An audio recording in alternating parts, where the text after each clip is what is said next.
Well, this has been a hell of a start. It just seems to be we are still organizing things that apparently people are still thinking things through, and I wasn't aware that they didn't quite know what's happening, but we are here anyway with a heroic division game of Big Push Power versus Nexus Retirement Angle. Where if you'd ask me what map bans are this series, I can't tell you. Because I did try to tell the teams, hey, meet me 10 minutes early so we can discuss it. No one turned up. And here we are. So I am just going to fill for a little bit of time as we are getting it ready. From my understanding, we may at least be playing Praxis. Unless something goes horribly wrong in the next few minutes. It's a bit hard to tell for certain. So I'm going to put that there at least. And I think it was team number 1 who had banned that out, which I think they're the opposite way around. Oh, wow. This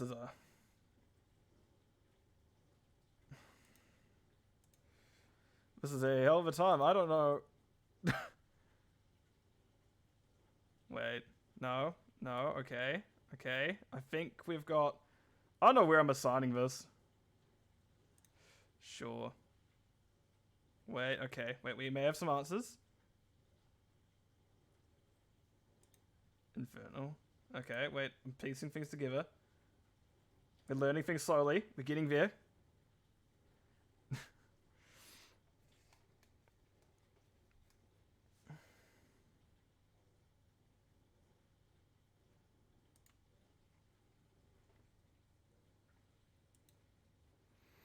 So, how's everyone going today? I hope everyone is doing well. This is a bit of a interesting start to at least a Nexus Gaming series stream. It's not... I usually, there's a reason why I do like things a little bit earlier, but don't know what exactly is happening here. I'm just going to put down a bunch of Gun Infernal Sky Ultrac.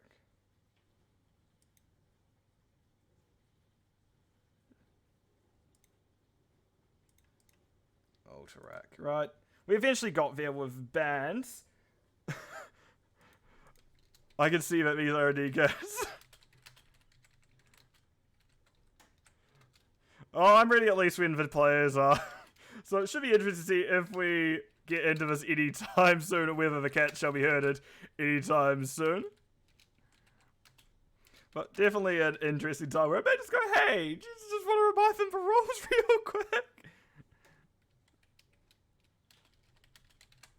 Oh, my God. We are getting into it. We do have Praxis, so let me jump on over into the draft screen. Oh, embarrassing. But we got there in the end. We're actually going to get into the draft. So we do have the Heroic Division game kicking off. Big Push Power against Nexus Retirement Angle, which I believe I do actually have to swap the team's sides. So, Nexus Retirement Angle did choose the map. They did decide to pick Praxis. There were the bans that happened, but... a little bit of a mess to get here, but we got here in the end. So, what are we going to get banned out first? Some Big Push Power.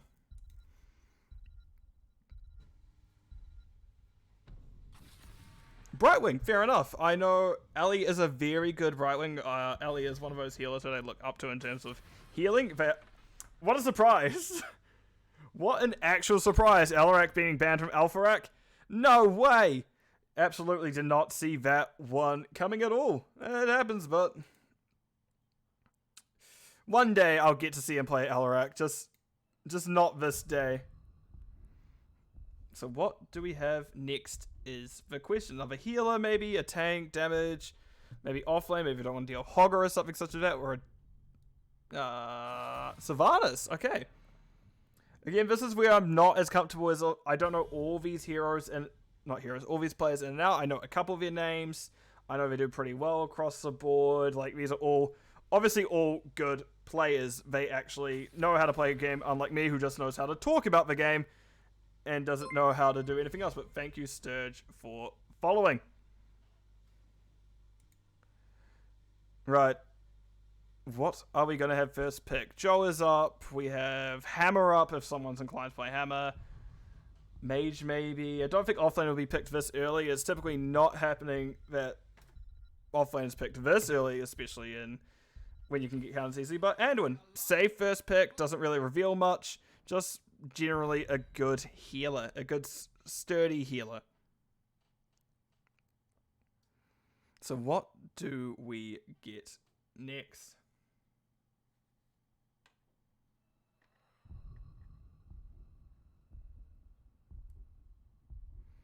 Having good think. No one's jumping at it yet. They're probably just having a quick discussion. Go, okay, what do we think they're going to do? But it appears Dahaka and Rhaegar picked up. Interesting to see if a offlaner picked up that early. May expect to see... I'd like to see some Felstar picked up so you can get really little bit tricky with things. So you can have one person burrow down, get a quick 5v2, 5v4, then have the Felstar fly up, or vice versa. So Felstar fly off, get a 2v1 and then go down. But we see Joanna and Tychus picked up.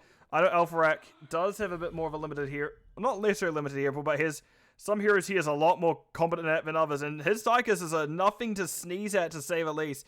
Tychus is definitely one of those ones where it just kind of nullifies some tanks almost, where they can't quite function as effectively as they like into that minigun. I also forgot to mention that Elorena did pick Rhaegar, just again a good all-round healer.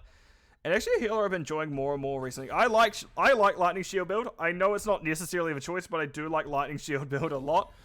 And we do see Maiev is picked up, so we're letting go of that kind of quick...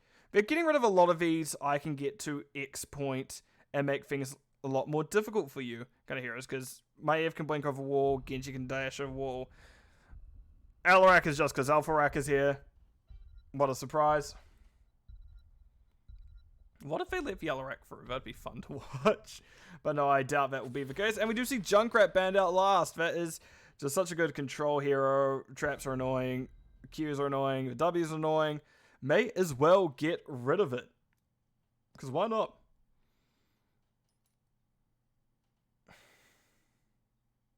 Right, so picks number 3 and 4 for the side of Nexus retirement angle. What are they going to choose, I wonder? Mephisto and Chet. What on earth is happening here? I am interested. I do not know what is happening, but it's very interesting to say the least. Are we going to get a tank run out, so kind of a Hypercarry Mephisto situation, or what does that mean that when it comes to the Zerg? Are you really just trying to make sure you never have to deal with Zerg, or what is your backup if you do have to deal with said Zerg? Because we currently have a much more, I say currently, we had a much more standard thing on Big Push Power's side, but finishing up with a Kira and a Butcher, definitely some of the more interesting choices we've seen this past week so far. I've seen Kira already, but Butcher is definitely one of the rarer ones to run into when it comes to NGS. I believe it only picked a few times last season, maybe less than 10 times last season. I can figure that out soon enough, but it should be, there may be some swaps about. So what are we going to get from Verd? Cassia. So I assume we're getting a Chen as a front line. Maybe Chen tank, maybe the Haka tank. A bit hard to tell from here. But interesting drafts to say the least. We're getting a bit further afield.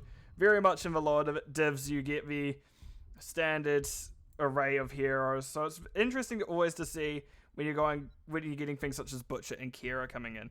So that is going to be the draft for now. What I'm going to do is click the opening sequence and we're going to get into the game. So catch you on the other side of that.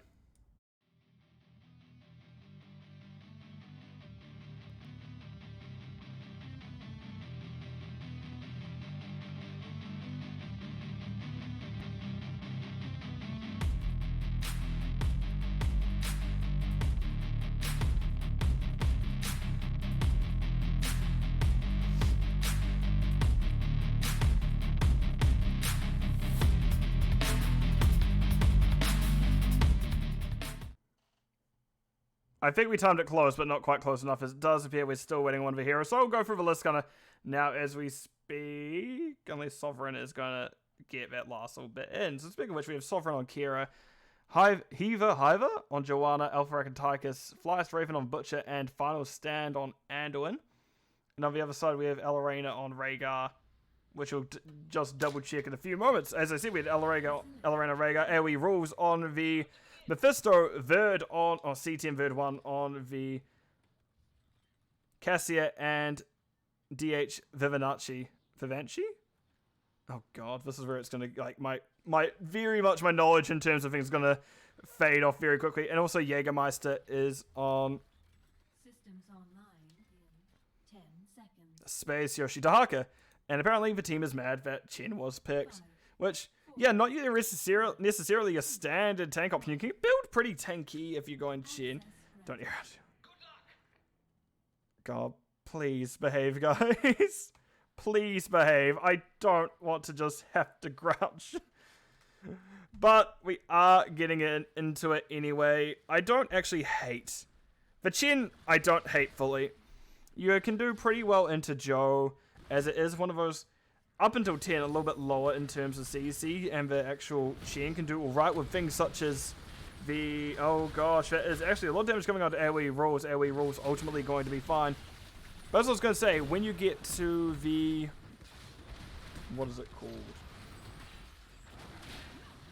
Not Brewmaster's Balance. It is a activatable at level 7, which means you can ignore auto attacks. That'll be quite good into this comp, just because they are very auto attack heavy between Tychus, between the Butcher. Those are two quite heavy auto attack heroes. Speaking of which, we do have Sovereign coming down. Vivanci is now the one in danger, staggering all that damage. They do need to have a drink soon, because else they are going to die, which they do so.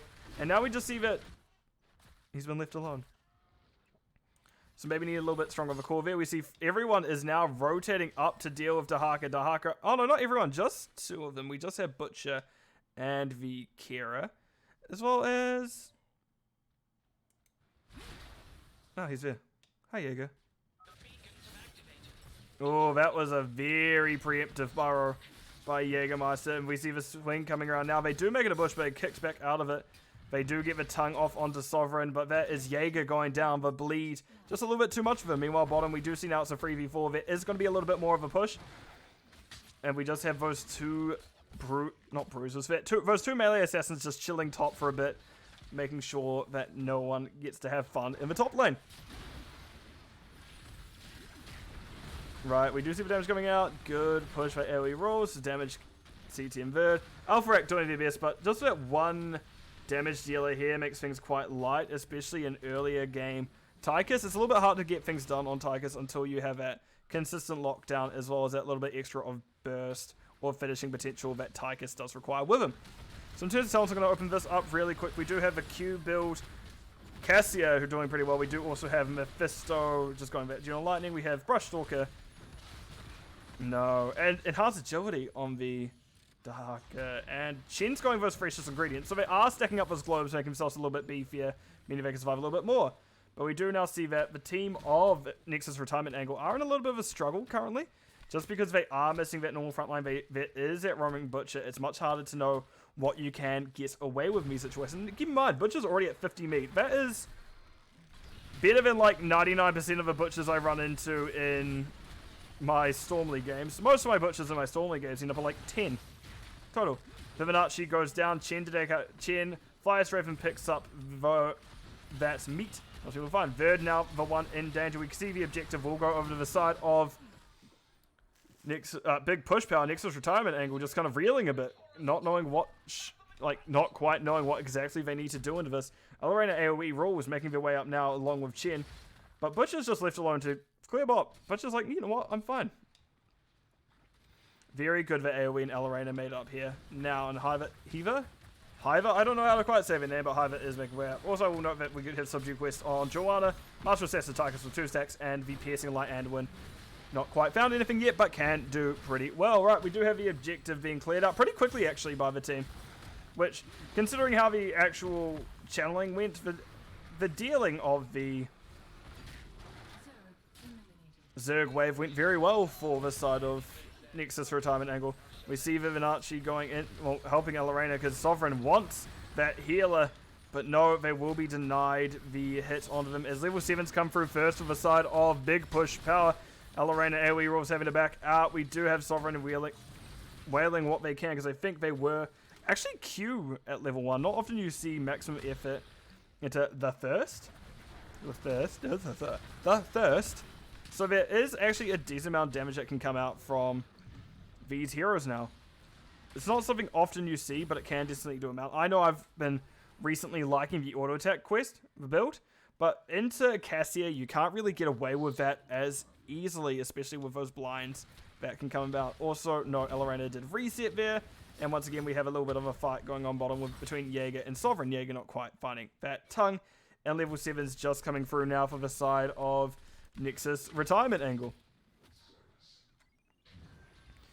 Right, and we do actually have the Gambit onto Haka. Very interesting to see that. It's not often you do. Cassie actually going to Avoidance. And yeah, I did expect Elusive Brawler. So that Chen will actually be able to deal with a lot of the incoming damage from big push power. Because what we see that... gets a decent amount of damage, auto attacks, auto attack, auto attack. Like these two in particular will have a much harder time killing Chen at this point. And that's ultimately what you want from your front line here. I know Chen isn't ideal in terms of crowd control, but in terms of... Oh my gosh, Flyest Raven doesn't quite hold on. They are taken out in the end, and that's exactly what you wanted to see. You were struggling for a little bit as Nexus time angle, but now they're able to start bringing it to big push power.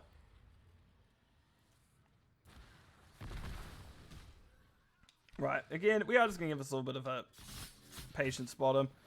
Cassia is now here. Verd is going to see if they can get a decent amount of damage onto Sovereign. And Sovereign booped in an awkward situation and killed just before they could swing around Verosi with that E. Right, now we can see that top big push power is now pushing into Vivinacci and Co.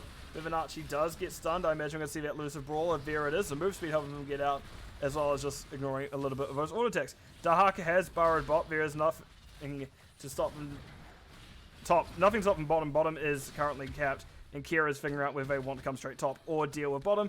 But Dahaka will actually see them. They have found each other. Hello? Nope. Yes, no, maybe. I don't know. Anyway, we're going back up here. Flyers Raven getting a nice little slam, slowing things down. Verd is the one in the firing line. Does blind Butcher. Alpharak, however, not blinded. So Verd having to back out. Looking all in all actually alright throughout that. That 30 armor does help a lot. Most other heroes, especially most other ranged assassins, may not be as lucky as Verd would be there and would be down. But Cassia does have a decent amount of survivability. They do have the activatable heal at level 4. And we can see now that they actually have a level 10 advantage after being down, after big push power getting level 7s first. And we see Lightning Ball from the Cassia. We see Durance of Hate from the Mephisto. Mephisto not quite finding it there. There's Lightning Ball. Did find a couple of hits. But no, that is the kill coming out into the Haka bottom once again. Butcher getting that with them. We can see Hiva doing very well, taking a lot of damage, though. Are they able to back out? We do see the falling sword used, and they will ultimately be fine. But now it is a 4v5 top. Big push power has your whole team. Okay, save that, but final stand is halving, same as Flyest. That's not Flyest Raven. That's Hiva. Hiva? I don't know. I think sorry that I was going to say, sorry, I was itching my nose. Because I just shaved, and that gets real itchy after I shave. So I guess it's more upper lip than I'm itching. But we do also see Ancestral Healing from Rhaegar, the Isolation to Haka, and Storm, Earth, Fire, Chen, which I honestly thought we were going to see Pig. So I'm a little bit surprised we do not see Kick. Verd gets filled up. We do see they are still, however, in danger. Flyest Raven doing the best. Lightning Ball comes out, and there's the Storm, Earth, Fire. That is going to be a Butcher kill as well, so getting a little bit of that meat off. Final Strike hitting all three Panda Pals. That's not quite what you want to see if you are Vivinacci. But once again, we do have Nexus retirement angle channeling things over.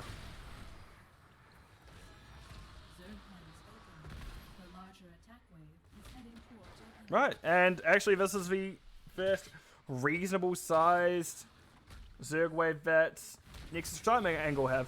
The first one, it was very much in big push power favor, but now it is much harder for them to deal with, but they do have Commandeer Odin to deal with it. Right, Falling Sword was used and Joanna to get to safety. Hiva once again out. Butcher, I should note, did go Lamb. We do see the Kiera using Final Strike right from the middle of everything. I don't know if that was maybe the most appropriate use of the ability, but it definitely is what was used. Right, we do see the gate pushing up. We do have the damage coming on to Sovereign. Nice Durance of Hate, but Anduin is there, as always, with that leap of faith, able to pull people out. And actually, Chen is the one found by the Butcher's meat hook. I can never remember what it's called. Lamb to the slaughter. Verd now getting charged. Will get stunned. That's them going down. Butcher is essentially just about to fill up a meat. One glass of Jaeger, and they do have it. And that is, I say one shot of Jaeger, I guess. I don't think... Oh, a glass full of Jägermeister sounds like a horrible idea. But no, Big Push Power did give that Butcher stacked. They will be starting the boss, and we'll have to see how that goes from here. And I'm going to have a quick drink of water while I watch that boss, and bear with me a moment.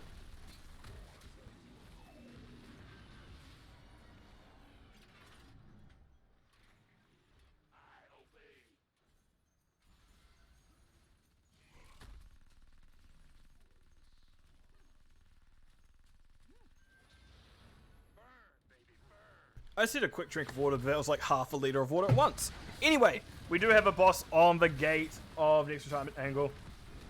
Oh yeah, no, this is a cursed draft, like 110%. This is wild. Pull coming out onto Sovereign. Sovereign gets to live.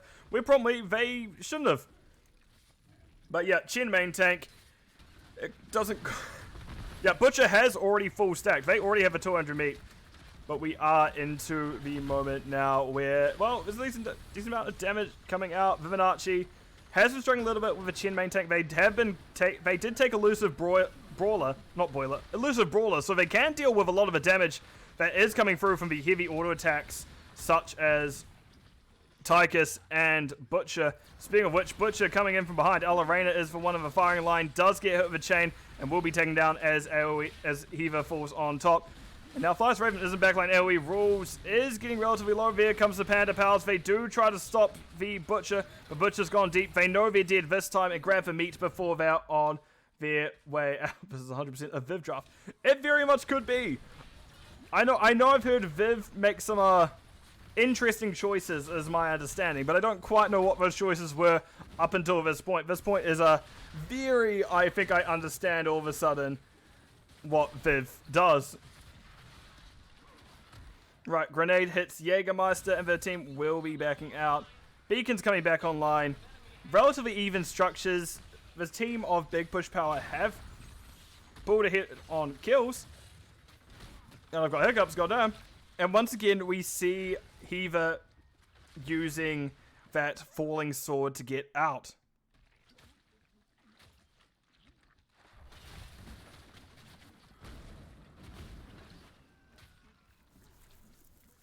Yep, and then we see Butcher and Sovereign in the middle of nowhere.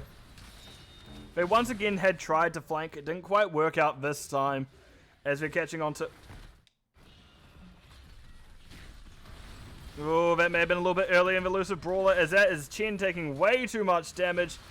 Alarena needs to get there a little bit... No, I don't think Alarena can get there in time. It's just a little bit too far away, but I do see the unstop coming out from Joe, and they will be fine. And Alarena does get the heal onto Verd, but that is them stuck in the chain instead. That will be them going down. This is a very interesting comp for Butcher to work, but it has definitely been the case. Verd, no! Oh dear. What wild timeline am I in with? This is a composition, eh? If they're looking for more kills, Jägermeister is now out of position. Imagine if they're going to try get the burrow out of him first. We do see tongue hit. We do see the minus healing. But Jägermeister is going to get to the base safely. They do tap and are able to re-engage when necessary. Interestingly, that point hadn't been captured yet. It is just being stepped on now. And then we do see the general rotation coming up, as I think they want the Kira. Sovereign has found the enemy. They will be hit with the Keg. They'll be getting charged now as Vivinacci gets turned around upon. We see them coming up. There needs to be a quick rotate up now, as we do see the hit. Ooh, nice pull. As we see Vivinacci has really come back in. That is a light bomb hitting two of the Panda Pals. Meanwhile, Hiva is trying to follow up on the damage that is coming up. Now Lorena gets stunned once again, feeling a little bit focused right now. They're trying their best to hold on. Flyest Raven wanting them, but no, they aren't able to quite hold on. The team trying their best to appeal for them. Flyest Raven, however, will go down in the process. Viv is looking at 100% going in again, even with their low healing and a low and no healer to assist them. But Vivinacci is acting as actually that pseudo healer themselves. They are the shield talent at level 13, so they will be providing shields to their allies. But there is now a full Zerg they need to deal with, and that is less than ideal if you are Jaeger.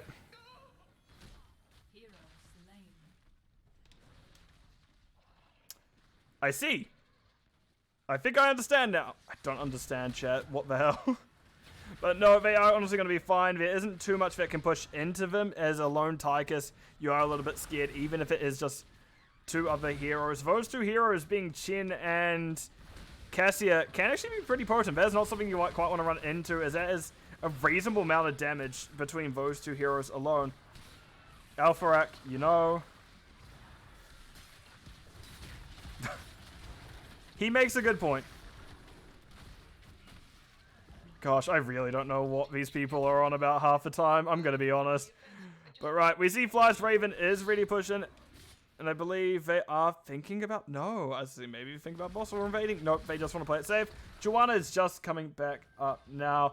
You may be onto something awesome at this. And gosh, I don't even know if it's necessarily Riz.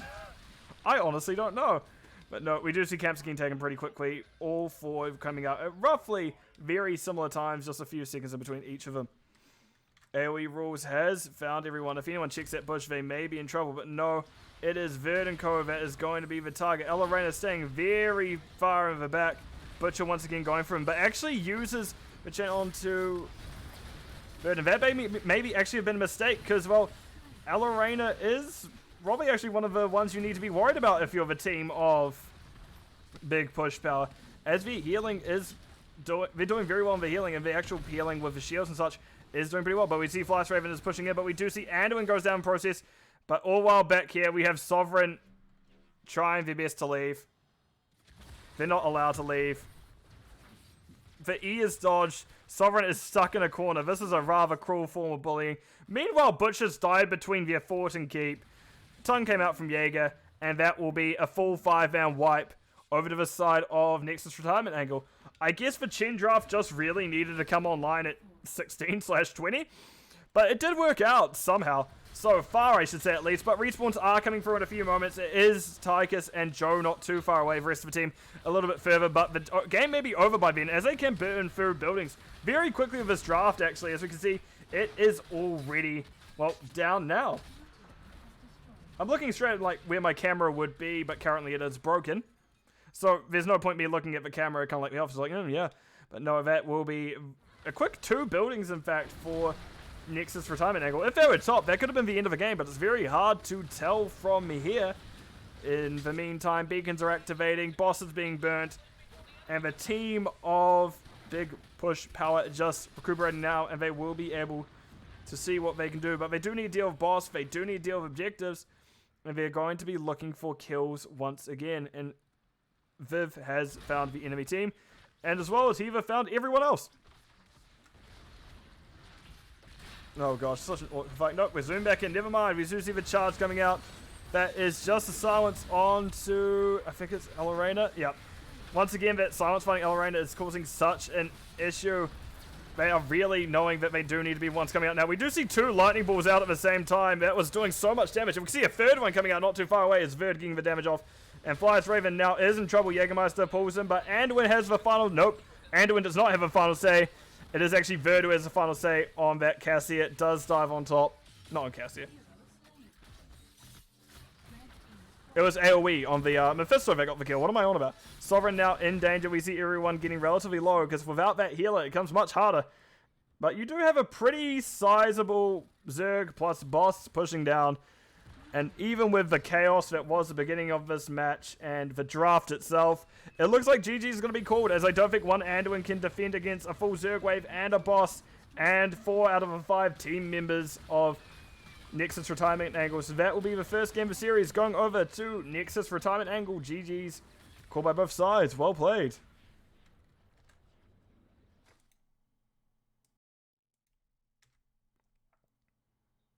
It took a bit longer to change screens than I thought. It always takes a little bit longer than I think.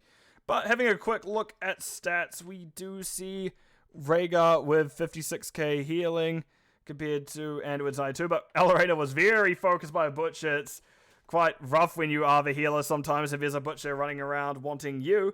But in saying that, Cassia and Mephisto did a lot of healing, a lot of damage compared to Tychus having the highest for their team. But even Joanna was getting a V damage action 51k themselves. In terms of stats, you would also see Darker was the main side Soka, and then Butcher and Kira kind of shared the load a little because one would be rotating around while the other anchored a lane. In terms of talents, anything that stands out to me in particular, yeah, Chen is a tank.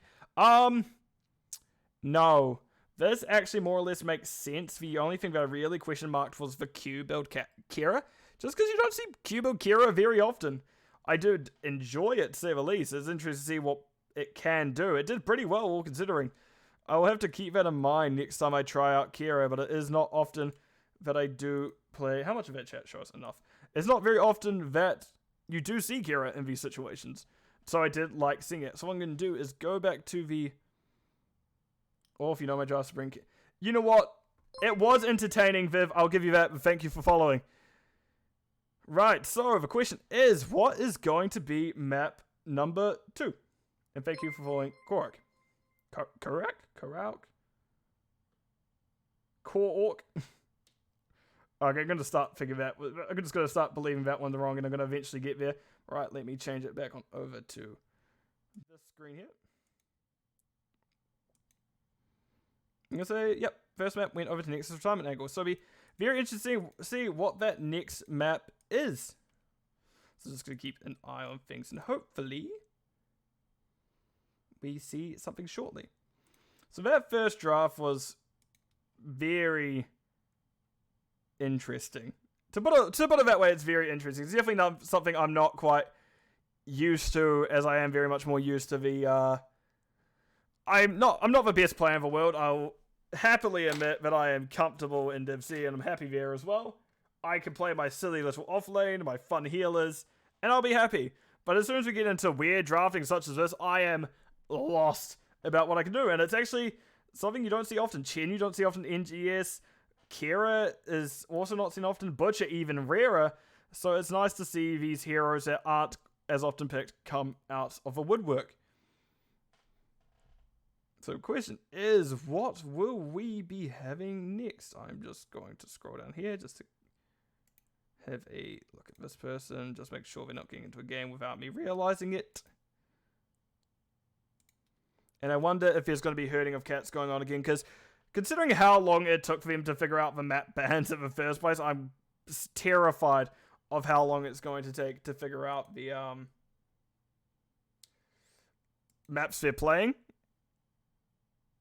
Fingers crossed not too long, but it is what it is, as they do like to say. So, what are we going to see?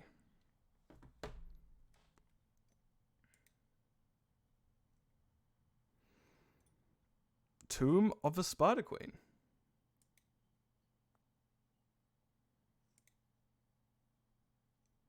Oh my gosh, they've changed sides. Right. Swap. They're this way around this time, just so everyone's aware. They have changed sides. They're talking about other people, but right, let's see what is going on here with Tomb of Spider Queen. Should be an interesting one to say the least. It was picked by Big Push Power. Jaeger is getting a little bit annoyed at the other team.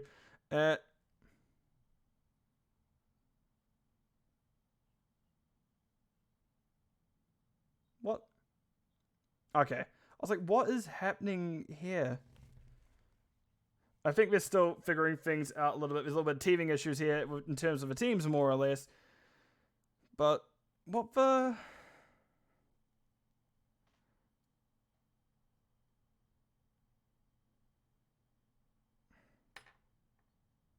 don't know if I'm casting these teams again.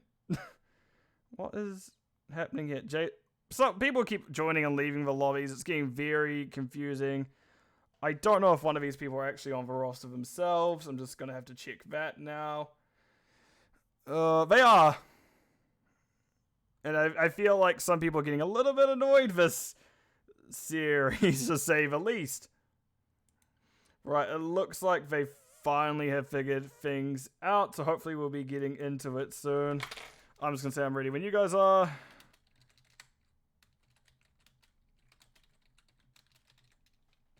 And hopefully we'll get into it shortly. So I do like...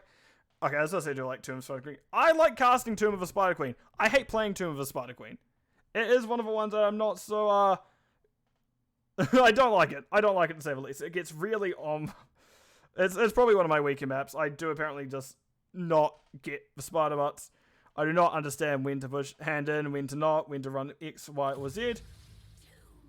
But as you hear, we are getting into the draft, so let me switch it over. So, it is, once again, the red side with first ban. But however, this first pick. So, however, this time it is just Nexus retirement angle on the right as opposed to big push power on the right. So, we have changed sides. To the side is meant to be on. And once again, we see Alarak banned out first. You can only imagine what's being said in the actual ban chat itself, as I can't see it. Which is probably for the best that I can't see it, in all honesty. These people are being very interesting, to say the least. I don't actually know if I wanted to be or not. That one I'm dreading, but we will be getting into it further. Next pick, next ban is Sylvanas. So we're getting very similar bans as to last time. Both of these heroes were banned out last match. I don't know if I can't remember if it was the same team banning them out or not. However,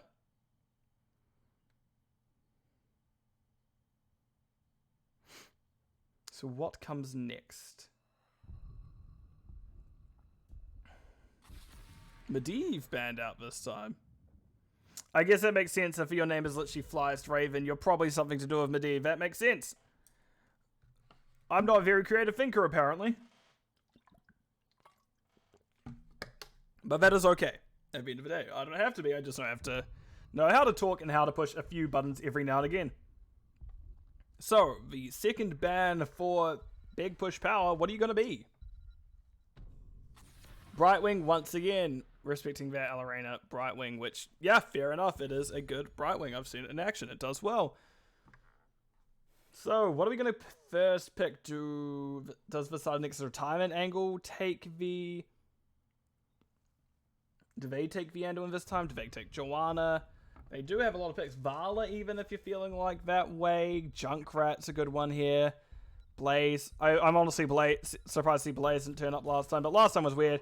But we do see Hogger is picked up first by AoE rules, which, fair enough, that is another good priority pick. It does the camps well, especially on this map, and it's actually just a hassle to deal with in general.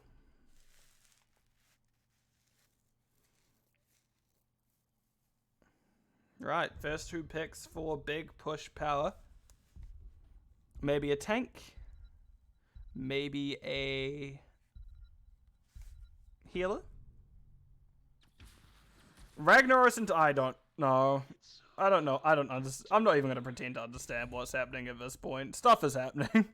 But we do see Ragnaros and Tychus picked up by Sovereign and Alpharak respectively.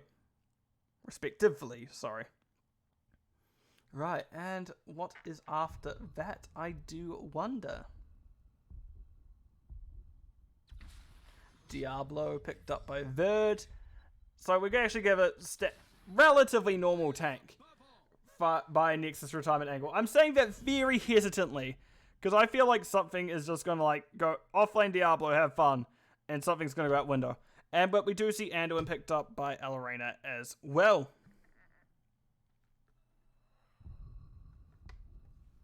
What are we going to see here? What do we need still? We still need two damage dealers. Maybe we get... Oh, whatever Viv is going to do. I do not know what Viv's going to do. But we see Genji banned out. So while Nexus Retirement Angle did ban out Genji last time, it is the other way around. This time, And Big Push Power is banning it out themselves.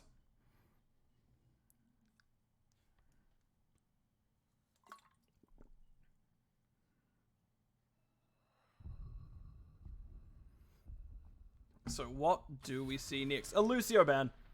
Pretty straightforward one. Nice, easy one to get rid of. Pretty safe.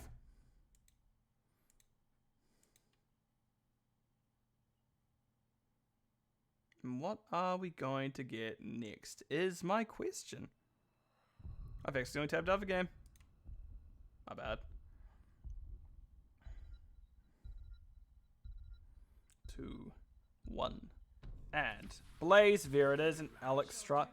Main tank Blaze, interesting. You don't typically see Blaze in that main tank role. Some people consider Blaze as not very good as a main tank, but he can still do a reasonable job.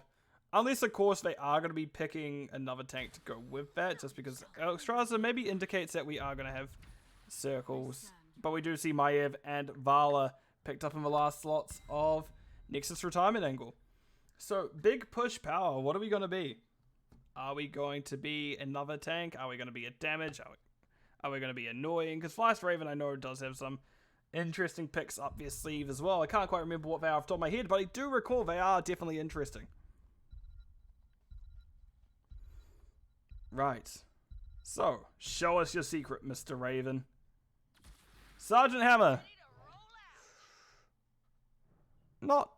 I do like it. It's not terrible. A little bit hard to protect on this map just because there are quite a few angles you can come from, especially with things such as Diablo and Maev, who can dive directly on top of that hammer. It does make it much more difficult for them to exist.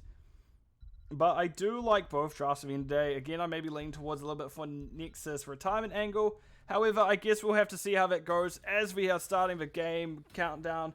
What I'll do is push the opening button. I'll see you all on the other side. Catch you soon.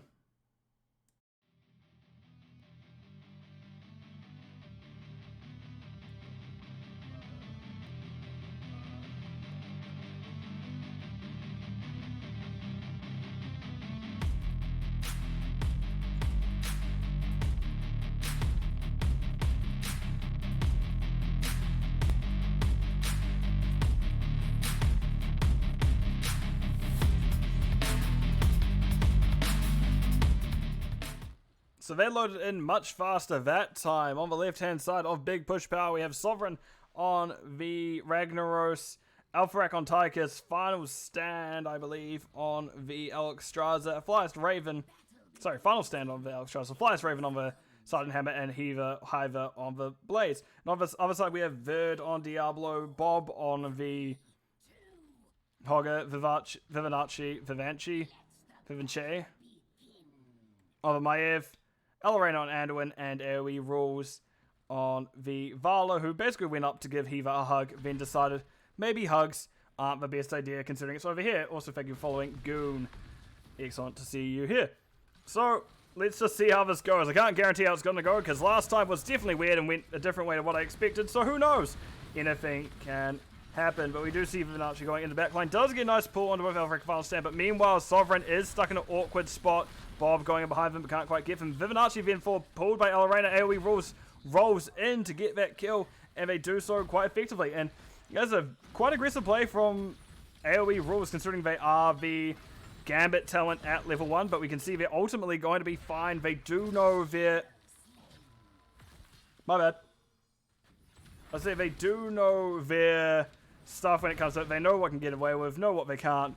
Diablo, on the other hand, wasn't quite able to get away with that. And I honestly, I'm just going to double check what happened there, because I did not see it properly. So I'm just going back to what I can see as a replay, because my 30 seconds are back. But we do have, just once again, a scrap coming out. AoE rules in danger. I guess Verd was just very aggressive under towers and took a little bit too many shots, by the looks of things. Alexstrasza finished him off. Okay. Alright, we do see now that damage coming out. Vivanchi's thinking about going... Vivanchi, I'm just going to call him Viv. Viv makes more sense. Viv's thinking about diving on top, but ultimately will be fine. And we rules sticking once again. Decent amount of damage. But ultimately, Elorena is there to keep him up and safe enough. Let's say Verd is making their way downtown. Walking fast. Wave bound. I can't remember how I used to do that. But they're making their way towards the wave. They are getting their souls up there. Meanwhile, Hoggett having a little bit of time to check what's happening bottom. They are going to then see if they can make sure Raven doesn't go away with things. And Sovereign is now mid as well. Nice charge by Heaver. Nice little quick short one. Nice pulls. We do see that as Heaver and Ragnaros coming in. Heaver gets out, but Rag may not be afforded the same luxury. AoE Rules trying the best they can to do what they do to take them out. And Vala is a good hero at the end of the day. Has completed that first stack. Has really gone to that first stack. They do need 50 auto attacks per 50 auto attacks per segment of quest to increase each damage by 1. We do now see Bob has been found by the Raven. The Raven is not going to take them lightly, but we can see Verd is here as well. And that is not where you want to be if you're Raven. You are now going to have to make an awkward move to get out, slowly hovering upwards, burning down the timer. Oh my gosh, they're getting out. They're pushed out of the... What is happening? Bob! I don't know if Raven deserved to get up. If Raven should have lived there even. I don't know if that was entirely intentional what happened, but it did indeed happen. We do see now it is Sovereign for one in danger. Pushed back in the wall. They will be getting burnt down pretty quickly, and that will be for Ragnaros going down. Meanwhile, Hoggett finally has a moment to do the camp bottom. They may just start spitting on it soon enough.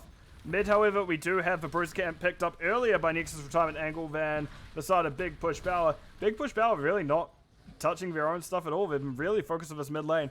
And we can see that both teams are relatively close to both being turned in. Flash Raven does manage to dodge the Q from AoE Rules. AoE Rules looks probably half expecting them not to mount. And Sovereign just wants Mercy to be had upon him. Looks like it is not going to be happening today. Right, let me close this because that's probably been up long enough. Invo 7s are about to be up, and that's going to point us to me closing it now. Fair enough, I don't play Overwatch either, Viv. Right. Big Push Power has turned in. Nexus retirement angle does not. Flash Raven is stepping up into Verd, seeing what they can do, getting a little bit of pew-pew action on them. They can move now, so that hammer becomes much more annoying. All the while, we do see Bob taking out the Ragnaros. Bob is in danger, does get a slow out. Grenade just needs... Alfred just needs to find one good grenade, and that may have been down, but no. We do see Bob escapes. I really do need to be a little bit more on top of it when it comes to offlane. I guess I am a little bit out of practice. After last season, I took an extended hiatus where I was just happily doing my own thing, not being on a computer anywhere, not being near a computer anywhere as much, let alone on Heroes of the Storm anywhere as much.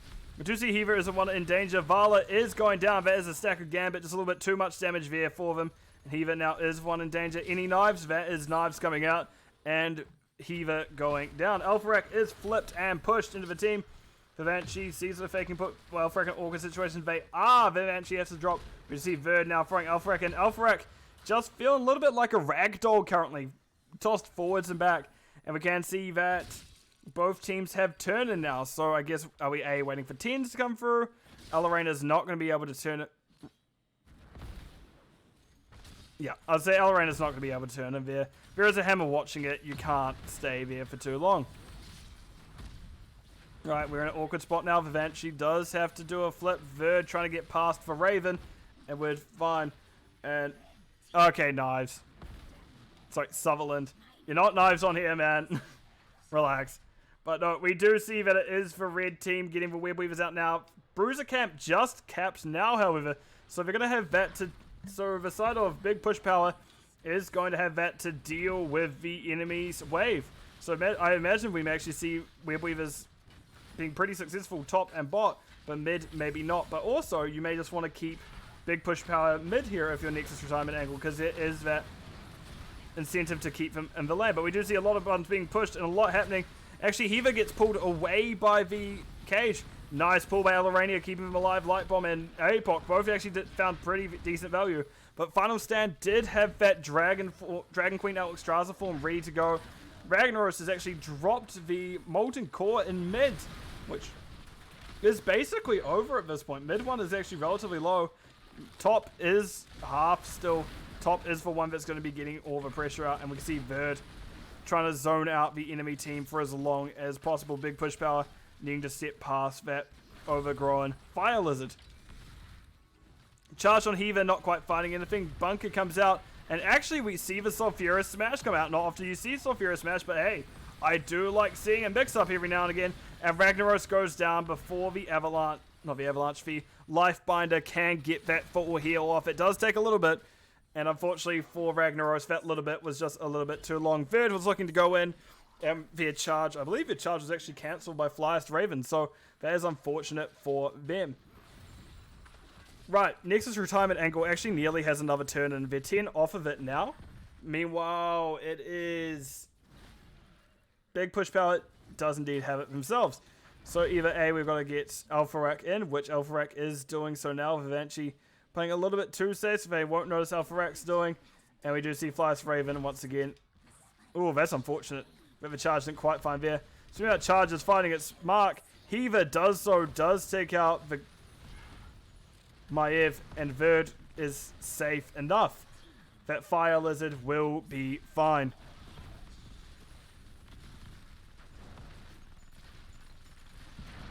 Right, Verd playing it safe. Just mounting, not sure whether they want to go in on Alarana coming up as well.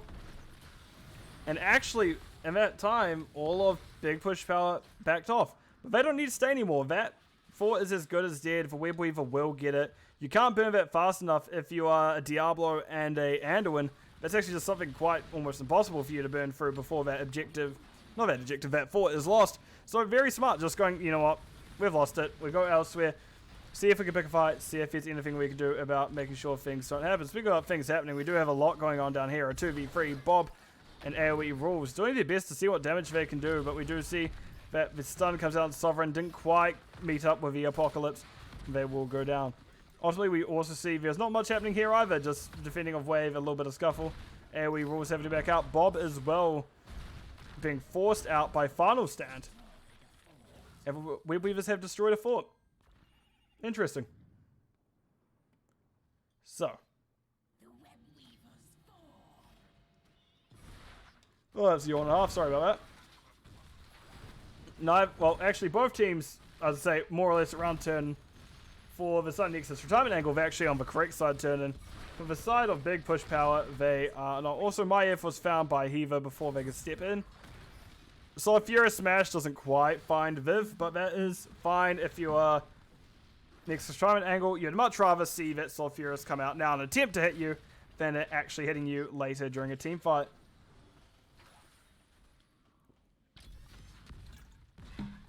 Diablo has been found above. Verd forced out by the side of Big Push Power. A nice Vault of the Warden there by Viv as they will be going to safety. Hog is spinning out. Literally in that case, spinning out to safety. And we do see Alpha and Co. just trying to see what damage they can get. Viv trying to get some resets. We do hear one or two, but that was about it. And that Shadow, I can't remember. I can never remember what that ability is called. Essentially, Maev's E didn't quite get teleported in upon and just used it for damage. And we can actually see that Big Push Power gets 2 in a row. But they do know what is happening down here. Nice stun by AoE Rules. AoE Rules does back out. Viv and Archie does dodge at least one bit of the damage. They do dodge the hammer. However, they do not dodge the Blaze charge. But fortunately, Anduin is there to pull you to safety like a good friend they are. Which, hell yeah. I do like watching the healer gameplay. Healer is just something I really enjoy. And say that, I enjoyed the offlane as well. And this has definitely been weird, to say the least, when it comes to offlanes. Apoc didn't quite find... Actually, Apoc did find Alpharak, but not really doing much. Meanwhile, we do see Ragnaros is top, who did just pop that Molten Core. Nice stun onto AoE Rules. AoE Rules being forced to be healed by Alarana. They're doing the best they can to substitute in damage, and do eventually see Tigers forced of them.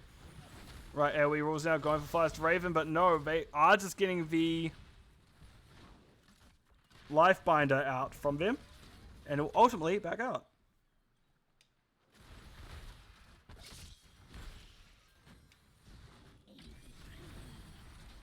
Nice vault by Viv. Heaver in trouble now as Diablo charged some Strand of War. Good push by Flyest Raven. However, it's a little bit too much damage for them to hold on, and they will be safe. All while top fort did go down, Bob wasn't able to quite hold on to it. And Bob has 51 gems. Also, fun fact, this maxes out at 90. 99 to be exact. It will not physically go into triple digits, so it's 99 or anything lower. Flyest Raven does get hit with a light bomb. That is unfortunate if you're them, and we do see they indeed go down. Nice. That's exactly what you want to see. Boss call? Yep, Verd seems to be wanting to start boss. Ellie is there with them. It just seems to be Maev and AoE rules who are lagging a little behind. And Hogger once again sitting there with 58 gems. Spinning the wrong way, leading that camp. Leash a little. It looks like Hogger is about to get evaded. That's exactly not what you want to see if you Hogger.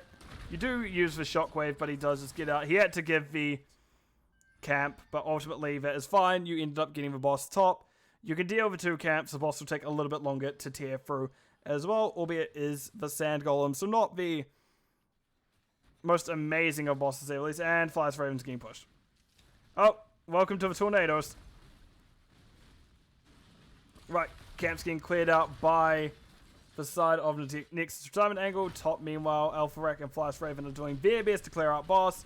And bottom, Bob just wants to hand in. Sovereign does not want to let them hand in. Really not many choices Bob is getting here.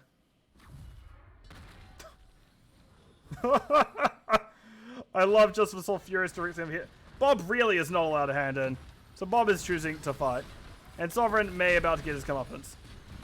Oh, Bob, you're getting low. You do need to stay safe. You do still have a lot. You will be you're in the middle of your team. Right, we can now see that it is the Commandeer Odin drop. Bob is trying to hand him the whole time. Alarena wasn't able to hold out Heaver from the rest of the team. And that is a fight win for Big Push Power. There's just a lot of damage coming through that the side of Nexus retirement angle is struggling with. Nice triple stun by Bob with off that shockwave. We do see Molten Core be drop directly in front of the enemy keep. Oh man, I can really go with a nap. A nap sounds like so good right now. It's a nice warm day here. It is sunny outside. I want to sleep like no tomorrow. And I can't even open my window or door currently because there's construction next door. It is just a not ideal situation for me to say the least. Right, we do see that Unstop is popped by a Hive Heaver. I nearly said Hyena, which is just not correct at all. But we do see that eject button was hit by Flyest Raven onto Verd. But now we can see the chase is on. Knife tether by Viv. Both members being pulled back in. And we do see the light bomb coming out. Lifebinder barely doesn't save in time. And that actually Sulfura Smash doesn't do much either. Heaver being chased by AoE Rules. AoE Rules does have that move speed. The Oya, however, will make it so they're not able to utilize that. And even that's just a one hero found there. But that's the Sergeant Hammer. Someone who can do a decent amount of damage throughout the team fight. So is going to have to deal. The team of Big Push Power are going to have to deal with what is coming their way, being full Web Weaver phase, as well as just a relatively potent Nexus retirement angle team.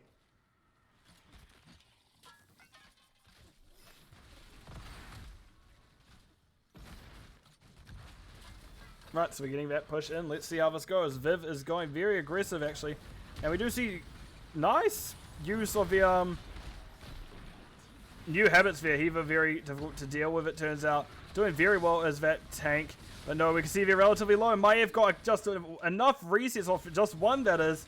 So where they could do a second one ability almost immediately, and Blaze went down. All while Final Stand saw their ally bleeding next to them.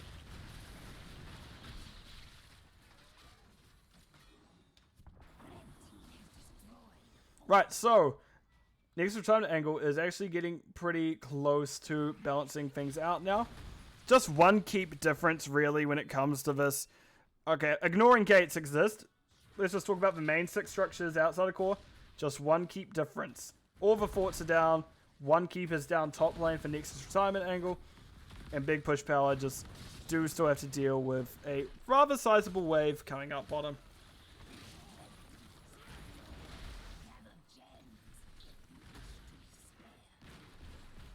Man, I wanted that. But right, we do see that the safe play is coming out. Also, welcome Doodle Fiends Bowser King, I think, for jumping in. Hope you're enjoying the cast so far.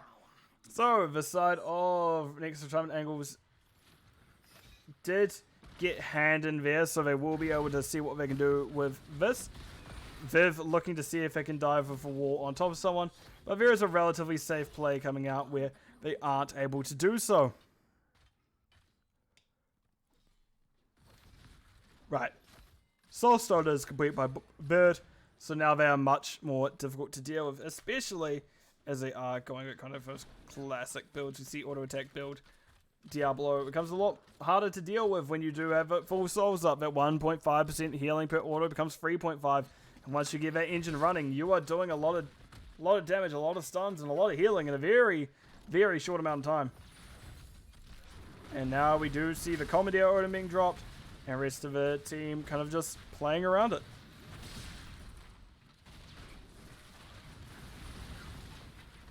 Okay, stop yawning for 5 seconds. There we go. Right, we do see the front gate goes down. Meanwhile, mid is down as well, but the Web Weaver is falling even faster. Levels 2021. Let's just have a quick look here. We see heroic difficulty on... Oh, gosh. So we see the heroic difficulty on the Ragnaros. That triple life binder, the Ritual of Life from the... I don't know if you want to do this anymore. Blaze finds the hit, only hitting Elorena, but Elorena does pop out. Does drop the bunker in the process, and it looks like we're going to have a good backpedal here from the side of Nexus front angle. So Furious Smash comes out, doesn't quite find anything. Grenade, however, hits Verd in the butt. So ultimately, honestly going to be fine. Oh wow, Flash Raven is now going to be pushing in this bottom, well, this middle keep, I should say. If they are forced out. Oh, we'll sleep. Light bomb comes out. That's a lot of damage coming out. But no, it looks like Viv is in trouble. Ellie is getting out of line of sight. Does pull Verd, heals Verd up. Bob is next on the chopping block, but no, it looks like the turnaround has come onto Elorena and Verd. Is there a second pull? No, there is not. Well, at least not on cooldown, at least. Unfortunate, but sometimes you do have cooldowns with things that come back with the cooldown timer. And just, there's a little bit too much damage there and a little bit too much repositioning that does need to happen onto Verd for what resources were available to the team. And now, a stretch.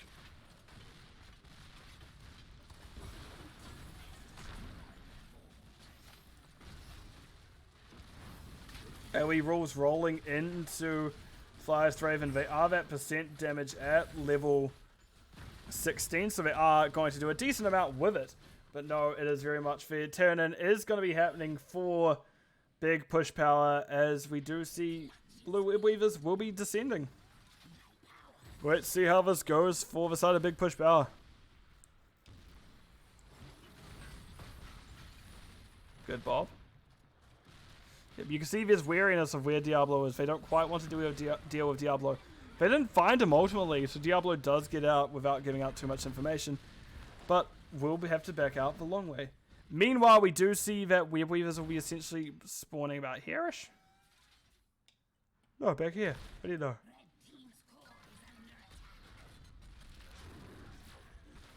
Oh. Alright, Commandeer owners drop. We do see a big red button doing some extra damage as well. Diablo getting charged into Alpharak. Alpharak is the one in danger, but no, they do seem to get out far enough. We can see they're getting laddered, but Final Stand does not want that damage to come through. Does use the life, triple life binder. Ultimately, we find Elorena barely holding on. The healing coming out from him, insane this game. But we do see now a nice charge coming out from the Blaze. The core does seem to be falling. Right, Sovern is moving up there. They are just trying to escape. Eventually, Viv does find the kill onto them. Flash Ravencoat doing their best to finish the game here. But it looks like Nexus Retirement Angle are not wanting that end just yet.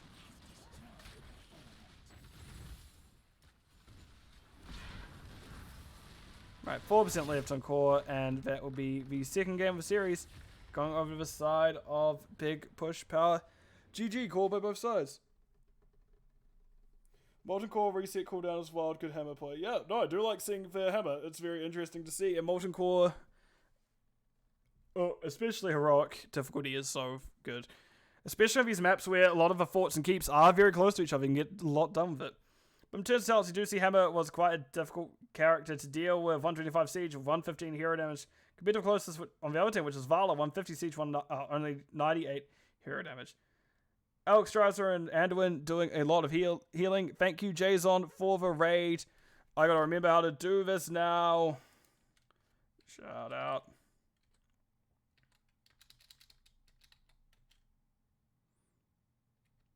I cannot remember how to do this.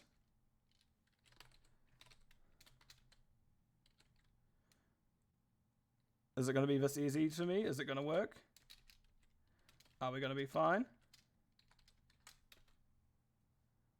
No, that did not work as intended. I do not have that fixed properly. Never mind, that message is just going to be there. I thought I fixed something which I didn't. Anyway, Jason is another Heroes of the Storm streamer. They do more casts from Nexus gaming series like I did. Apparently that command didn't work for me, so that is unfortunate. Looking at talents, we actually had full Q build Ragnaros, which I do... I used to like a lot Q build Ragnaros. I, however... turned out I don't actually like playing Ragnaros all that much anymore. I prefer playing other bruises, but Sovereign did really well on it. They got a lot of value out of it.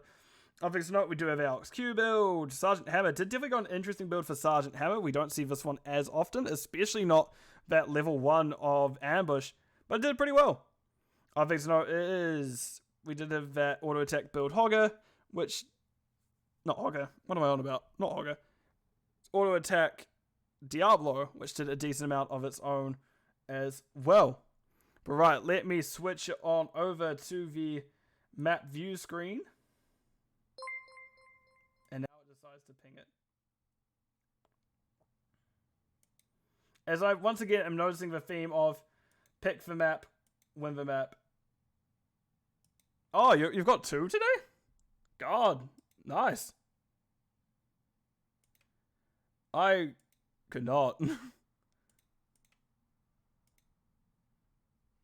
Maybe scroll up. Are you picking up the other one then? The one that hasn't been done? That one that wasn't claimed yet, Jason? Be very curious to see how that goes. But right, I've switched over to this. And we're now waiting for the next map to be chosen. Or at least a link for the next map, because I just haven't seen one yet.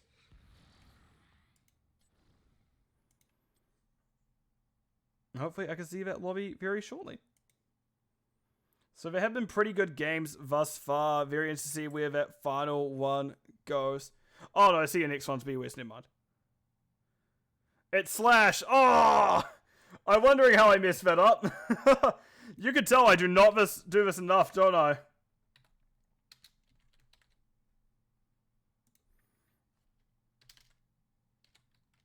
Thank you, Calamancy. I very much appreciate it. I am horrible when it comes to actual streaming of things. There we go, you're right. Excellent. Thank you so much for that. So yeah, give Jason a follow if you want to. They are another Heroes of Storm caster, and they do very well. As from what I've seen every now and again when I do drop in, because I am, I'll admit that I'm working most of the time when people are able to get on and play and stream the game. I am very much I live in the wrong time zone to be fully involved in Nexus gaming series, so I'm very happy when people do have their games on Friday and Saturday nights, because I can actually cast those. As they are the things I can get to very easily. Alright, I think I'm going to this. Which I think it's Battlefield of Eternity. But it's just in German. So I'm just gonna... I've realized somehow they've banned out Infernal Shrines twice. Whoops, wrong button, he says. Oh, Viv! I refuse to be in control.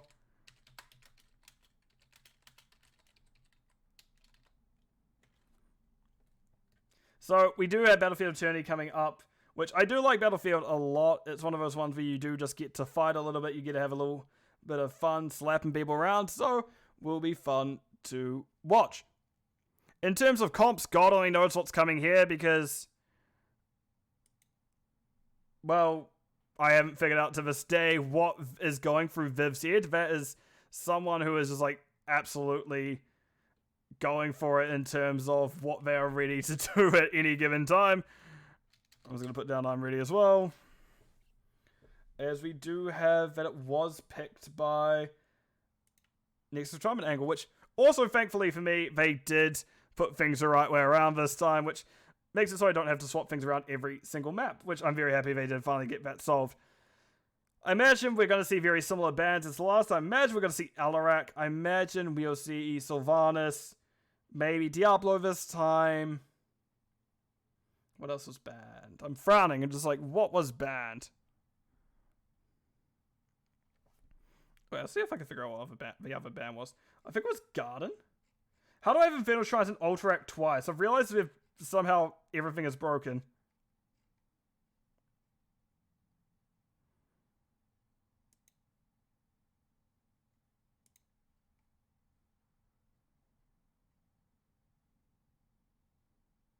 It was also Garden. We're getting into Battlefield now, and Sky Temple were the other bands. So I'm just going to fix that while I'm here. But let me swap it on over into the draft now for everyone. Oh, this is actually been a mess of a stream for me, but it's alright. I knew I was doing something wrong, but thank you, Calamancy, for telling me what I was doing wrong, because I am not the brightest boy when it turns to this stuff. We see, oh, that's right, that's the thing being banned out, Brightwing, which actually, there's no Elorena this time, so I'm not quite as certain if that is as strong a ban as it has been in the previous two maps, but it's definitely something that can still get, it still gets a decent value no matter who plays it. It's just one of those point and click CCs, we don't want to do this. Alright, Genji is the other thing that's been banned a bunch. I forgot about that.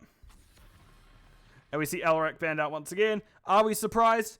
No, is the answer. Alpharak is here. We're not going to be surprised at that ban at any time soon.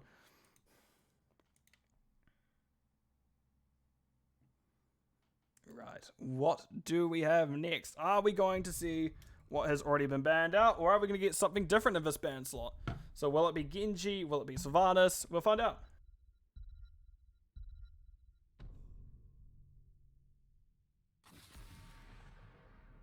And for the first tank ban of the series in the 1-2 slot, we have an Anubarak ban. Interesting. What about Anubarak is something that Big Push Power aren't wanting to deal with? Is it just they know there's a very good Anubarak player on the team and they don't want to deal on this map in particular? Probably. Rip Alpharak. Yeah, no. Alpharak has not been given a chance at Alarak at all. And once again, we see Genji banned. So for the first time this series, Sylvanas has made it through. The alien is in prison. What? Oh, right. I actually had to stare at that sentence for a long moment, Ellie, but I get it now. But welcome to the stream. Hope you're doing well today. Right, so first pick, what are we going to get? We are getting a Lucio pickup. I like Lucio. I am bad at Lucio, but my god is he fun to play. I will roller skate to my death every single game, but I'll be like, yeah, I'm happy to do that again. Right, we do see Lee being picked up by Bob. And who came in? Who came back in? Was it Jägermeister who was missing last game? Either way, we do see Jägermeister is in this time with a Tyrande. This is probably one of the Tyrande maps here. This is probably one of the better Tyrande maps we see because they do get the trigger off of the actual... I just saw the laughing. The actual boss itself. The Immortal can be used for Tyrande. Tyrande can auto-attack that to reset its cooldown. We can also see Tyrande can use its mark on the boss to slowly burn it down. We do see... Oh, wait. Speaking of aliens not in prison, we get Abathur and Zeratul picked up. I don't think I've seen Abathur used on this map very often, so they are definitely out of jail in terms of that. And Zeratul is something that can get the job done, but picking it this early can be quite risky. However, they know there is no immediate point-and-click CC for them. Tyrande doesn't exactly have the easiest time hitting them with their Lunar Flare. I think it's called Lunar Flare for her. And on the other hand, we do have Li-Ming, who isn't exactly known for peeling either. They can go the Repulsion. But yes, go massive. There are actually other aliens multiple. There's multiple aliens. Right. And Muradin ban at last. So we are really getting a lot of tank bans this series compared to the others. Because I think the other series, most tanks were picked up by now. But this time, no. Actually, no, in saying that, first map there's like 1 tank total and there's a Chen. So I can't say for certain what Viv is planning this time. I don't know if we're going to get another Chen. Imperius will be a fun one to see. Is like the main thing I am thinking of here. But God, who knows at this point. Oh look, Imperius and Nova. Hey Ellie, you have a Nova on your team. I just want to tell you that. Who knows? I actually think I've seen AoE rules do Nova a few times now. And I think from what I've seen in houses, it can do well. I say can. It doesn't always do well, but it can do well. I have seen it work. So hey, we'll have to see how that one goes. And now for the last 2 pickups of Sovereign and Hiva, or Hiva. I still don't know how to say that name. We'd see Kira picked up once again, so that was picked the first time. And Sam, what the I don't want to guess how people are drafting things anymore. This doesn't make sense to me. What is life? What is Heroes of the Storm? I'm rubbing my eyes in disbelief. I could have a nap. No, here I am. We have Samurai and Kira to round out the compositions. Right. I don't even know. Oof it. Yeah, sure. Okay. This can work. I imagine Oof is your offlane then. You can have Imperius still as your offlane, Oof main tank. And Oof makes it so Zeratul and Kira both have a lot more trouble stepping in to do things. It is that point and click CC that they were potentially needing. So, God, I have no clue where this is going to... You know, I could almost flip a coin, and it's more likely to predict how the game's going to go than I. But I'm going to push the button for the opening. We're going to get into the game and see what we exactly have in store for us.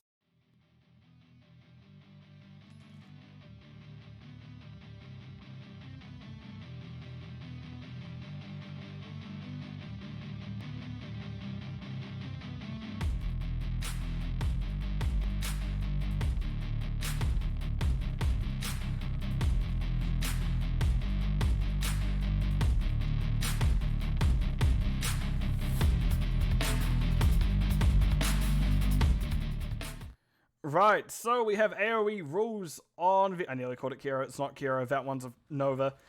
We have AoE rules on Nova. Viv on the Uva. Jägermeister is on the Tyrande. Bob on the Li-Ming. And Verd is on the Imperius. On the other side, we do see Alpharak on the Abathur. Flyest Raven on the Zeratul. Hiva on the Lucio. Sovereign on the... Sovereign on the Kira, and Final Stand is on Samuro. We do see AoE rules is in danger and is very promptly going to go down. As that is a very unfortunate thing to happen there. Right, and we do see Hiva gets hit with a hammer. Viv is in territory. Nice spear to there, but we do see Flash Raven trying to bear. Sovereign doesn't quite... We call mid lane, team didn't. AoE rules, however, is unfortunately left mid lane by themselves. We do see Flash Raven is going... Look, Ellie, I have no clue. I honestly wish I could tell you. I do not know what's happening here. It is 3 melee assassins, an Abathur, and a Lucio.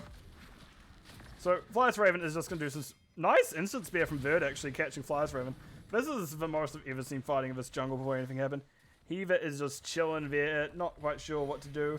Nova finally is going to have company come on up. They're probably not going to have an easy time going into Raven and Final Stand. Final Stand does have a crit ready. You can see AoE rules does make it out. Meanwhile, Lucio was unable to do so. And I think that, well, it's going to be a little bit easier for Nexus Retirement Angle to push in already. And we can see they're actually going to do camp, and I'm not sure how easily Big Push Power can muscle their way in here. It's not going to be very easy for them, and we see AoE rules is between a rock and a hard place. And they're trying to find where they are. Final Stand and Flash Raven were both looking at that for a while, but there's not much they could have done about it. There's very safe play coming out here from AoE rules, and they are doing that absolutely correctly because, well, Samurai can't reveal them while they're invisible. We do see that Viv actually somehow took out Lucio? I thought Lucio was out. I must be seeing some things weirdly. I was like, maybe Holy Shock? No, it's not 4 yet. Oh, it was the W. It was Ufa's W, that's what it was. So Kira actually kicking in Viv helped Ufa use the W. Look, your team isn't the one running for free melee assassins. I will remind you that. But we do see now they are able to get decent amount of siege for its front gate. And actually, they already have level 4s, and we can see it is that Holy Shock Ufa as a true frontline. And I do not know why to this day AoE rules are being left alone top, but it is what it is. Right, we do see Sovereign giving a nice stun. But no, we do see the stun into stun. The Ufa into Tyrande actually is doing so well in that regard that it's making it a lot harder for Zeratul to actually deal with anything. Speaking of which, Zeratul is once again holding just above them. And I don't know, honestly. Who gets race here, man? I think it's in favor of Nexus retirement angle. But it's so hard to tell. Flyers Raven gets stunned. They dodge the second one, but Jägermeister's fine. They do not dodge the third stun and they will eventually die. Meanwhile, Hiva is just going to run around at the speed of sound, seeing what they can do to race. Or at least annoy. Meanwhile, we do see that Final Stand and Sovin is on that objective there. You know what? If we're going to go full mean, go Wave Illusion, stack. Live a little, Final Stand. Live a little. But no, that was that. We do see Spear coming out, hitting Hiva. Hiva was maybe not expecting a Spear to come around the corner. Because now they are having the backpedal with Sovin and Hiva doing what they can. Push off, meaning they're able to get out pretty safety. Sovin then jumps onto the building with that Tether and will ultimately be fine.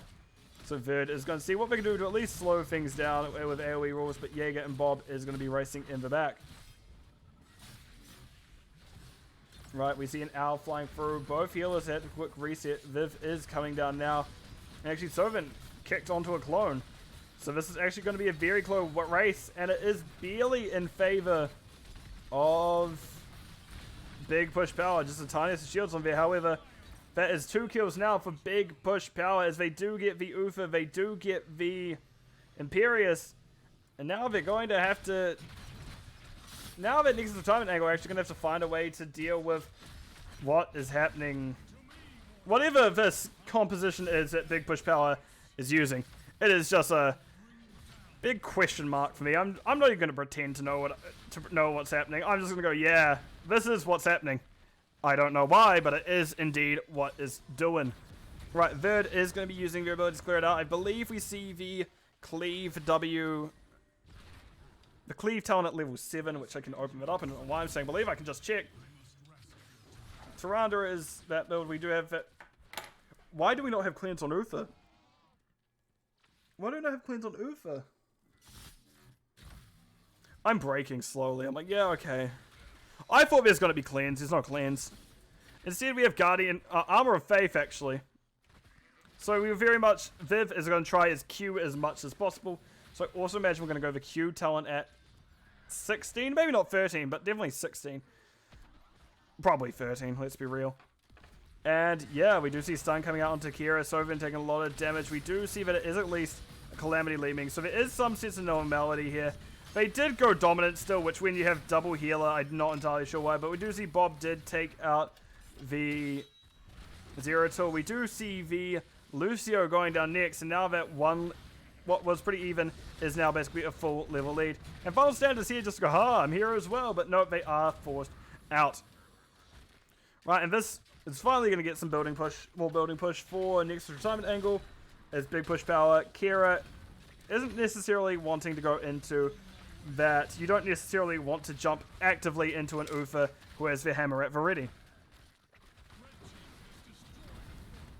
Right, so red team destroyed a 4. Are they just going to migrate up here or are they going to leave? Nope, it looks like they're going to leave. They may want level 10s, but we can't see that for certain. Nope, stun comes out. Lucio, excellent pushback, but no, they're taken out by the arrow. Oh. Well, Nova died there. Where did Zeratul? Did Zeratul die the same way? I have no clue what's happening, I'm going to be honest. Welcome, C2 to this stream. I hope you're doing well. This is a wild thing that's happening, so I'm not even going to pretend to know what is happening with these compositions. It's not something I would at least ever be able to do in my life, but sure as hell these teams are doing somehow well with it. Well being a loose term, but they are at least getting it done. So we do see into Heroics, we do see that Wrath of Anguirus, Imperius. We do see the Shadowstalk. Oh my gosh, we do see DH Bob just going to giving a good old swing around, making sure nothing is happening. Imperius is actually the one in danger. We do see him get hit with that, as they don't have the angelic armor helping the just hit full. Right, AoE does get the triple tap out, doesn't quite find any kills, but it does look kind of cool. And that's also important. Elfrak did use Clone Veer, gets taken out. And we do see Flyest Raven is just boogieing away, doing a couple spins, running away. We do see the Amount of Nerazine. Other things to note, we do have Divine Storm, Ufa, and the Disintegrate Li Ming. On the other hand, we do have Martin Nerazine on the Zero Tool, Ultimate Evolution, Abathur, Kira to go over Final Strike, Flyest Raven thinking they're sneaky in the backline, as well as High Five Lucio and Illusion Master on the Samurai. I do like Illusion Master. But when you're running into things such as Nova, you don't necessarily have a way at that point to reveal the Nova unless they reveal themselves. So it's going to be quite hard for Samurai to deal with Nova at any point. They just have to hope their teammates are there to deal with it. We can see Flyest Raven took a lot of damage there, maybe not quite what they were expecting. But definitely Verd has been hitting these spears very consistently, and that's what you need in these situations. When there is high chaos, you need to be able to keep those abilities consistent and not have to worry about being thrown off by what's happening.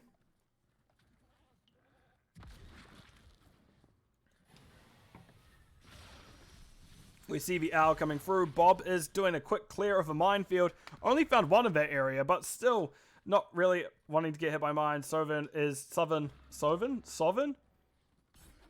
chilling. We do see Spear coming out. We see Hammer coming out. We see that it's just a little bit too much CC. They will go down. Meanwhile, we do see Hiva is sitting in a dangerous spot, pretty close to the team. And we do see that Nova is once again taken out, this time by Zero Tool up top.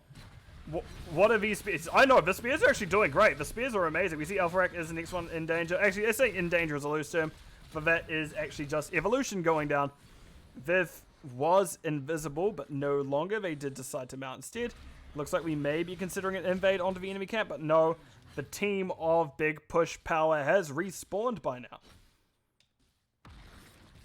Ooh, Verd falling short there. They do clear the... What the? Oh, yeah. Illusion Master. Illusion Master is very good.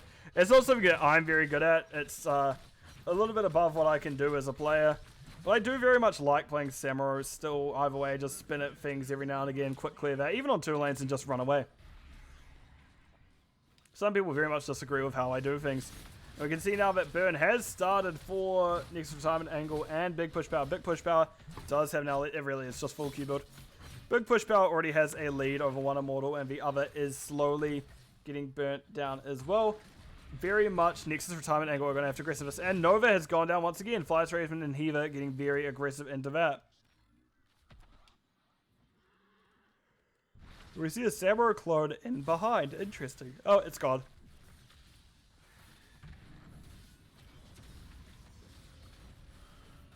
The race effect does come from these free auto attackers. It's insane, in all honesty. It's a lot that the team of Nexus Retirement Angle have to deal with. Big Push Power is actually in a very surprisingly strong situation, despite their composition looking like it shouldn't be. It somehow is. But it's because in these types of maps, such as Battlefield of Eternity, you can have these more high chaos type team compositions. It doesn't quite work, however, if Verd is going to keep hitting the spears like they have been. Verd has been doing excellent. Oh no, this is absolutely one of the weirder ones I've ever seen. I don't know. If you came in and asked me to explain what is happening right now, I could not tell you. In the draft, I could not tell you what was coming. Like, nothing indicated this was going to be the case. Bob is going to get chased down by Lucio. Hiva is going to actually get hit by an owl. And all the way bottom, Zero Tool this time is going to get taken out by AoE Rules. AoE Rules finally getting their revenge. Oh, Sylvan was accidentally found by Kira and will go down. Are they thinking about it? Nope. Every time that they think they want to do something, there's just 2 Samurai clones getting in their way, making sure they can't do much. We can see that is the wave going down. Spear by Imperius, seeing if they can catch anyone out. Didn't do anything that time, but they are still going to be able to get a lot done. And now we can see Samurai is just wanting to get rid of top. And my ear just popped. Sorry about this. Right, there we go. I can hear again. And blue team destroyed a fort.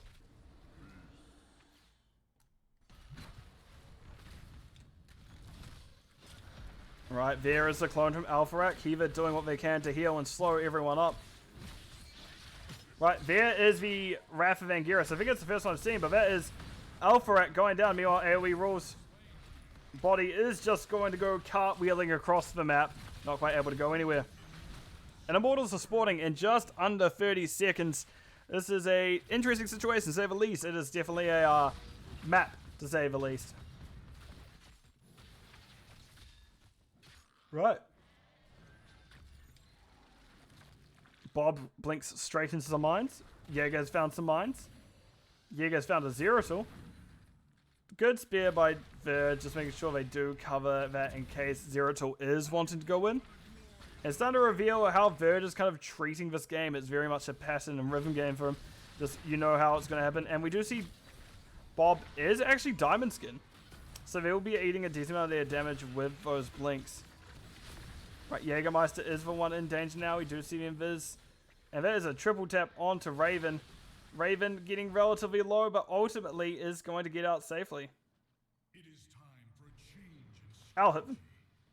Good owl, but the shield from both Flyers Raven's Invis at 13 as well as been too distracted by them. As well as the Abatha shielding just does a little bit to help them out. Right, final stand all while is racing behind them. Flyers Raven finds AoE rules. Don't know why they spun there, but they sure as hell did. And AoE rules gets the kill onto them. Sovin meanwhile getting ran down. Alpharak able to finish the kill onto AoE rules. And that is unfortunate for them. Vivinacci running at Alpharak meanwhile Sovin and C10 Verd running at each other top. Alpharak's clone finally going down all the while. Vera's clones burning the Immortal. Right, Sovin and Verd still in a eternal conflict up top. Final stand stepping back in to see if they can finally finish this thing off. Al hitting the stand. Someone does need to be racing for Outvis. They can't just all be here. They do need Bob on the Immortal to race. Final stand is not going to have the easiest time stepping in. Lucio sees what they can do. Right, we do see that the clones are pushed away, and slowly but surely Bob is helping catch up. Stun hitting Final stand. Final stand, however, will be able to finish the objective. As the race just isn't that good for either team, it's a little bit better for big push power. Especially now that the 16s are through for both teams. And now we see a reset. Bob and Verd wanting to get mana. Verd told not to. Flyers Raven somehow blinking into a bush, figuring out where Bob is, spinning and leaving, which is really actually interesting to say that happened at least. You see Jägermeister and Co. backing on out. They're ultimately going to be fine.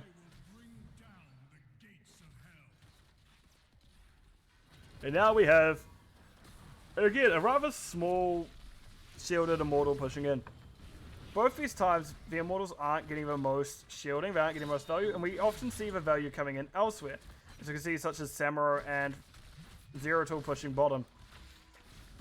Right, this Immortal is quickly going down. Now they are starting to get their rhythm of it. Yep, and there it goes. My gosh. Imperius is very aggressively starts computer race. Flyest Raven has spotted a Jägermeister AoE rules fighting mines, and actually it is just a game of Minesweeper at this point, it feels like, for the side of Nexus retirement angle. They're getting through things, for mines being both A, mines, and B, just random melee assassins all around the place. Speaking of melee assassins all around the place, we see Zero Tool is going to be pushing top with the Lucio and with that Aberhat. Will they be able to stay here long enough? No, they back out. They're going the safe route. Maybe just a precision strike right here. Just clear the wave. Done. It looks like the teams are deciding this trade keeps. Which actually, if you are Nexus, if you're big push power, you're in a bit of a better position if you're doing that. Just because you have 2 buildings stock compared to 1. We're going to see that Zeratul and Lucio are actually on core one side. We see the damage is coming out. Meanwhile, what's happening over here? Raven and Hiva doing their best to get that core done. Actually, we can see Alpharak popping clone. And there is going to be the core starting to take damage. Raven is going back now. Are we just going to get a race or are we going to get people coming back? AoE Rules is here. See if they can clean things up. Alpharak doing what damage they can on core. Will eventually go down. But that was still more percent off than you'd expect. 41% off in that instance. Not ideal if you are the side of Nexus retirement angle. Big push power is in a pretty commanding spot now. AoE Rules does go down to the Raven. Ooh, this is not a good position of your Nexus retirement angle. Big push power does have the lead currently, but by no means is that guaranteed to continue. We do see the race is started first by NRA. Oh yeah, get it now. Nexus retirement angle. Big push power. However, have started their own and actually catching up already. They do have pretty good race in of themselves. I actually don't know what's happening, eh? I'm so lost this series. It all started when there's a Chen main tank at map number 1. And it's just culminating in the 3 melee assassins here. They could see core, and we can see there is a defense coming out from the side of Big Push Power, next return angle. They're afraid of what Big Push Power is going to do, but they can see that the race is on. I've zoomed all the way in on accident. Spin coming out from the boss, and we do see that it will go down.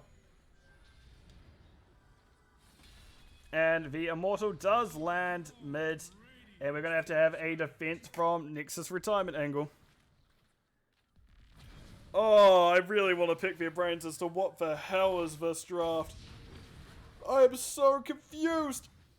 So confused by everything that's happening here. But 20s v 20s, we are getting into the closing stages now. Could very much be a one-fight territory either way. Hiva sitting a little bit too high. Nice spear, however, that was Summer Anthem used. A triple tap coming out. Fires Raven taking the shots for Hiva. And Hiva actually dodges. They actually were teleported onto by Imperius. Imperius going that teleport at the level 16. Went for the... What's it called? Oh, wait. No, never mind. Samurai's ending. Yep, they kind of just backdoored. GG's from both teams. What the... From me.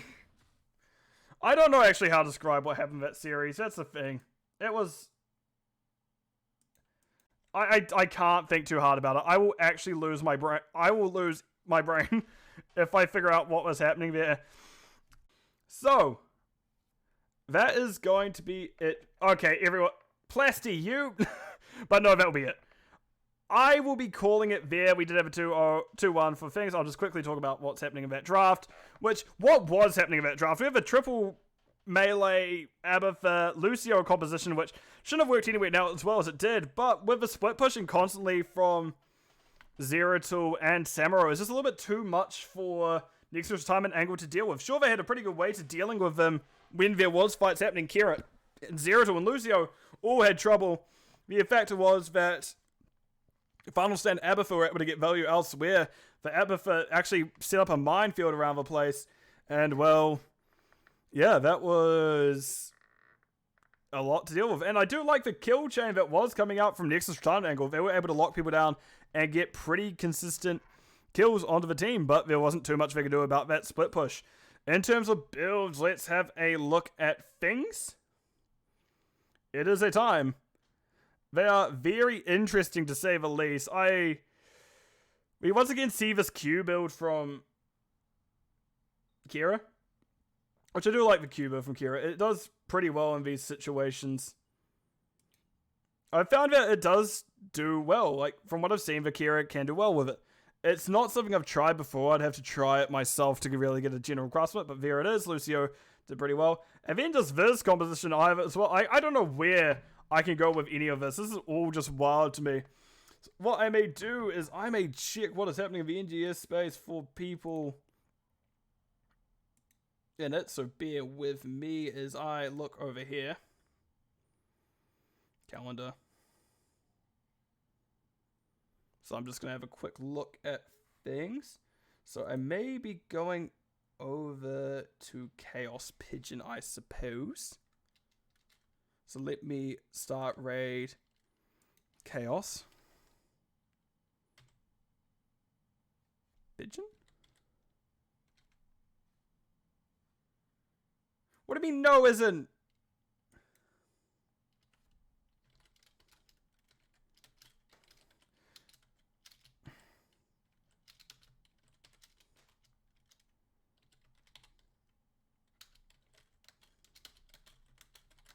My gosh. But right, as I said, we are going to be raiding Chaos Pigeon if I can figure out what their actual NGS, what their, not NGS, but their actual Twitch name is. So bear with me as I find that one out. It's Elite Pigeon. There we go. That's why I can't find it immediately. Right, so I'm going to start a raid over to them. So we'll be joining them in a few moments. But right, that has been it for me for now. Very confused, very lost, and kind of afraid. I can only just see that someone has pinged me. So I'll be wrapping up here. Hope everyone has a good rest of your day. I've been your host, The Line Bus. And to everyone watching, I hope you have a good morning, good evening, good afternoon, depending where you are in the world, because time zones are weird. But I'll see you all in the Nexus. Goodbye at least. Well, for now. Catch you all later.